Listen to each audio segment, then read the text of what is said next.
Russians have got to wake up and accept reality, US Vice President J.D. Vance said on September 28th.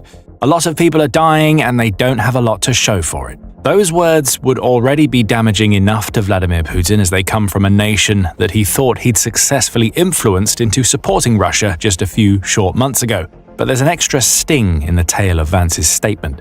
It's not just the US that is saying Russia has already lost the war. Russians are too. In a huge blow to Putin, Russians are admitting that the Ukraine war is already lost. It wasn't supposed to go like this for Putin. When his forces first rolled into Ukraine back in February 2022, he expected any Ukrainian resistance to be crushed swiftly. Sure, Russia might experience a few losses, but the tanks would roll into Kyiv and Ukraine would have no other option but to capitulate, much as they had to when Russia annexed Crimea in 2014. The problem started when Ukraine fought back hard. Russia's unprepared forces were pushed back, losing many of the early gains made during the initial special military operation. Western military aid started flooding in. Ukraine revolutionized modern warfare with its use of drones. And now here we are, getting closer and closer to 4 years since Putin launched his invasion. Ukraine is not only still standing, but it's doing tremendous damage to Russia's military. If taking Ukraine was supposed to be the win condition for Russia, then Russia has already lost. And now some of Russia's most prominent voices are saying as much. One of those voices belongs to Tatiana Montian. Far from being among those in Russia who regularly oppose Putin, Montian is a pro-Kremlin propagandist, the Kyiv Independent points out. Towing the party line is her stock in trade, meaning she spent the last few years regurgitating whatever Putin wants her to say in order to convince the Russian people that Putin's war is going better than it seems. Not anymore, it seems. During a September 22nd interview, Montian said that the situation was now so bad for Russia that it would soon have to do something drastic. A second round of mobilization is on the horizon if there's no major breakthrough in this spring-autumn campaign, Montian said during the interview. It doesn't look like that breakthrough is coming, she adds. In the first half of September, the pace of the offensive slowed significantly. They may have committed their last reserves, Montian claimed of the Russian military in Ukraine. This isn't a Western commentator that the Kremlin can claim is biased. Montian is one of Putin's own, and now she's revealing things about Russia's manpower and territorial gains situation that are at odds with the Kremlin's official line. She's not the only one either. Just a day before Montian gave her interview, Dmitry Rogozin was making similar comments. Rogozin also falls into the pro-Kremlin camp. He's important enough that Putin has installed him as the Russian senator who represents the occupied portions of Zaporizhia, which means his voice carries weight when it comes to what's happening in that sector. Rogozin's voice says that Russia is losing. Interviewed by Russian media outlet Bloknot, Rogozin was asked point-blank why Russia hasn't managed to win in Ukraine yet. He made some excuses, stating, "Our side is just us, the army and the navy, Russia's two allies. The navy is currently less involved for obvious reasons, and on the other side, there's a host of high-tech countries that have sided with the Kyiv putschist regime." While this looks like Rogozin is trying to play the poor little Russia card, reading between the lines tells us the real story. The weight of Western sanctions weighs down on Russia, Rogozin says, and that's starting to have an effect on the battlefield. Russia, once thought to be one of the world's strongest military nations, doesn't have enough of any of the things that it needs to make substantial territorial advances. Ukraine's drones are a problem, Rogozin says. Ukraine has 10 times more drones than Russia, he claims, and Russia can't do anything about it because Ukraine's drone manufacturers operate underground and out of Russia's range. The map is moving with great difficulty at a colossal price paid by our troops for advancement, Rogozin adds. It's that colossal price that links Rogozin's comments to Montian's. Both of these pro-Kremlin commentators are making the point that Russia is losing in Ukraine because it's paying too high a price in Russian blood for the tiny gains it's making inside Ukraine. But we'll come back to that point in a moment. Rogozin's comments didn't go unnoticed by one of Russia's former proxy leaders in occupied Ukraine. Pavel Gubaryev is a former pro-Russian proxy and people's governor in Donetsk, took to Telegram to share his thoughts on what Rogozin said. He made the logical point that Russia's losses are so heavy because it is on the offensive, whereas Ukraine is on the defensive. Ukraine's military is quite happy with this situation, he says, especially now that it's started to strike Russia's oil refineries. Gubaryev shared that 26% of Russia's refining capacity has now been destroyed or damaged due to these strikes, which bog down the wheels of the Russian war machine as much as the country's massive casualty rate. These refinery strikes also grant Ukraine a ton of leverage because it's hitting Russia on its territory. That's yet another thing that Putin never expected to happen when he launched his invasion.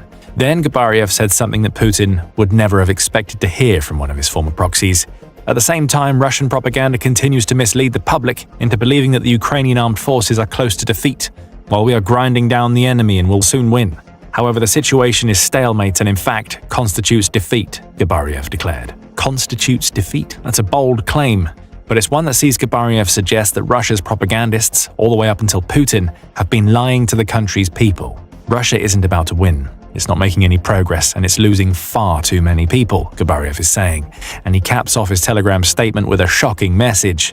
There is no possibility of ending the central military district with a victory while Russia's colonial system of power remains intact. Did Gabariev, who once was so important to Putin that Russia's leader installed him into a position of power in Donetsk, just call for the overthrow of Russia's government? It certainly sounds like it from that comment. But it seems as though Gabariev is just reflecting an increasing feeling of anger toward Putin that is being felt throughout Russia. The average Russian is either starting to figure out that the Kremlin has been lying to them for years, or now that the death count is so high, they're starting to get brave enough to speak out where they may not have done so before. The Kyiv Independent offers the perfect example of what seems to be a wellspring of anti-Putin sentiment growing inside Russia. Before any of these comments by what are supposed to be pro-Kremlin propagandists came to life, Russia's state-controlled television channel NTV broadcast a live political talk show named Meeting Place. The September 19th edition of that show featured one guest who argued that the numbers regarding Ukraine's losses that the Kremlin is sharing with everyday Russians are simply impossible. With the outbreak of hostilities, the Ukrainian army went up to 800,000 people. Then along the way, it increased by somewhere near 100,000 to 120,000 per year, the guest pointed out. Thus, there can be no 1.7 million to 2 million losses because in that case, the Ukrainian army simply would not exist. There's an interesting figure. Based on this, we can surmise that the Kremlin is telling its people that Ukraine has lost up to 2 million people, which just so happens to be about double Russia's casualty rate per Ukraine's Ministry of Finance. As the guest notes, that just isn't possible. Ukraine's resistance would have crumbled long before now if this were the case. The conversation even went a little further. Meeting Place's host asked the guest if they believed that the Russian Ministry of Defense was lying to the people. The guest's response was stunning. "Not only ours," he replied, before adding that it's a huge mistake to underestimate the Ukrainian army. Think about the implications here. These are comments being made by an everyday Russian that seem to reveal what many inside the country think about Putin and the bloody war into which he has led his people. But more than that, these comments were actually broadcast live on state-owned television. The situation is growing so bad for Putin that even the outlets that the Kremlin controls are growing so restless that they're willing to air dissent. Perhaps it's no coincidence that all of the commentators who began making claims that Russia is losing the Ukraine war started speaking up after this interview. A watershed may have just been broken. Now, Putin is at the risk of being washed away by the tide of increasingly negative public opinion. Let's bring things back to the point Gabariev made that Russia is losing the war. This is an admission, though not quite in the way you might think. Gabariev, along with the rest of these commentators, isn't saying that Russia has lost in the sense that its military is about to collapse thanks to Ukraine's defense. This isn't a traditional type of loss where one side obliterates the other. The loss comes as a result of several factors. First, as we mentioned in the introduction, the special military operation that was supposed to last a handful of days has dragged on for years. That's a loss in its own right, because it showed the world that Russia is nowhere near as effective a military nation as people had believed it to be for decades. So the first loss is the humiliation caused by the failure to obtain a quick victory. The second, and far more important, loss comes from the emerging fact that Russia can't win. That may sound strange, but an attacking nation that fails to advance loses just as much as a nation that is destroyed by an attacker. This is Russia's problem. For all of the resources, including its people, it's thrown at Ukraine, it's achieved virtually nothing when it comes to grabbing territory. Instead, each day that passes brings with it more death and more signs that Russia is eventually going to have to give up on its goal of stripping Ukraine of its sovereignty. What are these signs of an impending Russian loss? How about we start with Russia's tiny territorial gains? The Kyiv Independent highlights just how terrible these gains have been for Russia in 2025. Bear in mind that this was the year when Putin launched Russia's summer offensive against Ukraine. At the outset of this offensive, Putin declared, "All Ukraine is ours," the Atlantic Council wrote on September 2nd. Russia's president added that there are reasons to believe we can finish off Ukraine's forces back in March, suggesting that Putin was confident that a Russian victory was imminent. Or maybe he wasn't confident. Perhaps he was lying to his people again. The summer offensive is over, and the numbers are in. A combination of Ukrainian mapping and data from the deep state open source intelligence organization says that Russia's grand summer offensive saw it capture 1,548 square kilometers, which is roughly 597 square miles. Granted, that was more Ukrainian territory than Russia managed to occupy between June and August of 2024, but it still only amounts to a tiny 0.256% of Ukraine's total territory. If you take the whole of 2025 into account, the numbers start to look even worse.